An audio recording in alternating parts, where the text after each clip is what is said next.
ଓଡ଼ିଶାର ବଲାଙ୍ଗୀରରେ ବିବାହର କିଛି ଘଣ୍ଟା ପୂର୍ବରୁ ଝିଅ ପ୍ରେମିକ ସହିତ ବାହାରି ପଳାଇଲା। ପରିବାର ସଦସ୍ୟଙ୍କ ଅନୁଯାୟୀ ଝିଅଟି ଗାଁର ଜଣେ ପୁରୁଷଙ୍କ ସହ ପ୍ରେମ ସମ୍ପର୍କ ରଖିଥିଲା ଏବଂ ସେ ହୁଏତ ତାଙ୍କ ସହିତ ଯାଇଛି।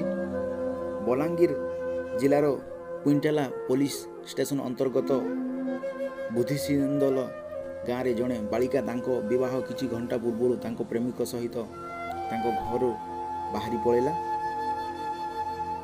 ପରିବାର ସଦସ୍ୟ ବରମାନଙ୍କୁ ସ୍ୱାଗତ କରିବାକୁ ପ୍ରସ୍ତୁତ ହେଉଥିବା ବେଳେ ଝିଅଟି ଶୌଚ ବାହାନାରେ ବାହାରକୁ ଯାଇ ଫେରିନଥିଲା। ବିକାଶ ନେଇ ଚିନ୍ତିତ ହୋଇ ପରିବାର ସଦସ୍ୟ ଗାଁର ପ୍ରତ୍ୟେକ କୋଣ ଅନୁକୋଣରେ ଏବଂ ନିକଟବର୍ତ୍ତୀ ଅଞ୍ଚଳରେ ଖୋଜିଥିଲେ, କିନ୍ତୁ ବୃଥା। ନାବାଳିକା ବାପା କୁଇଣ୍ଟାଲା ଥାନାରେ ନିଖୋଜ ଅଭିଯୋଗ କରିଛନ୍ତି। ଆମେ ବିବାହ ପାଇଁ ପ୍ରସ୍ତୁତ କରୁଥିଲୁ ଏବଂ ସମସ୍ତ ପ୍ରସ୍ତୁତି କରାଯାଇଥିଲା। ତେବେ ଏହା ଆଶ୍ଚର୍ଯ୍ୟଜନକ ଯେ ମୋ ଝିଅ ବିବାହ ସମାରୋହର କିଛି ଘଣ୍ଟା ପୂର୍ବରୁ ପଳାଇ ଯାଇଛି। ଆମେ ଅନୁମାନ କରୁଛୁ ଯେ ସେ ଆମ ଗାଁର ଜଣେ ପୁଅ ସହିତ ପଳାଇଛି।